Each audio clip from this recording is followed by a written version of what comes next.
شكرا محمد سامي من المنصورة، شكرا جزيلا لك. ونتحول إلى محافظة بورسعيد والصحفي أحمد الجمال. أستاذ أحمد، هل أجملت لنا مجمل ما حدث في بورسعيد في 25 يناير؟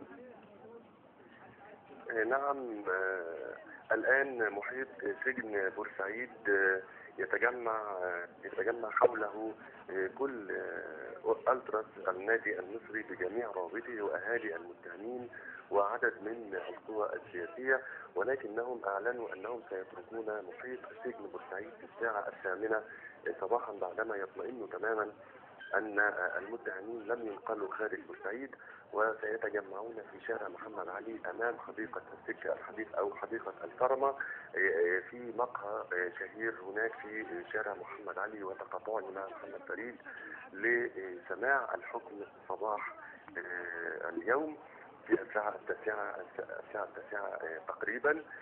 واليوم اشتدت بورسعيد على الواقع الميداني مسيرات تجمعت من 6 مساجد في بورسعيد، تجمعت كلها لدى مسجد مريم بحي المناخ، وانفصلت عنهم مجموعة قرابة 1000 شخص، وهي القوى السياسية ورموز العمل الوطني في بورسعيد. واتجهت هذه المجموعة الأخيرة إلى ميدان الشهداء ثم إلى محافظة بورسعيد للمطالبة بنفس مطلب ميدان التحرير، وزادوا عليها مطلب واحد خاص ببورسعيد، وهو عدم انتفاع أي دولة أجنبية بأي حق من حقوق قناة السويس، وأعلنوا تضامنهم مع متظاهري التحرير. اليوم أيضا نجحت قوات الأمن في إفشال محاولة لاقتحام ديوان عام المحافظة، واستمرت المحاولة لمدة 10 دقائق، وتمكنت قوات الأمن من السيطرة تماما عليها، وأحاطت مبنى ديوان عام المحافظة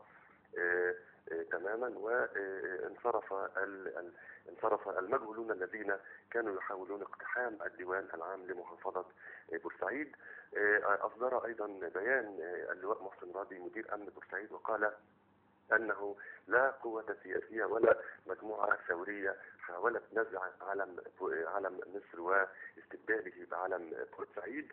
وقال أيضا اللواء أحمد عبد الله على صفحة بورسعيد على موقع الفيسبوك، نشد كل الشعب البورسعيدي وكل شباب بورسعيد بعدم الاتجاه إلى أي منشأة سيادية أو سياسية في بورسعيد وتخريبها.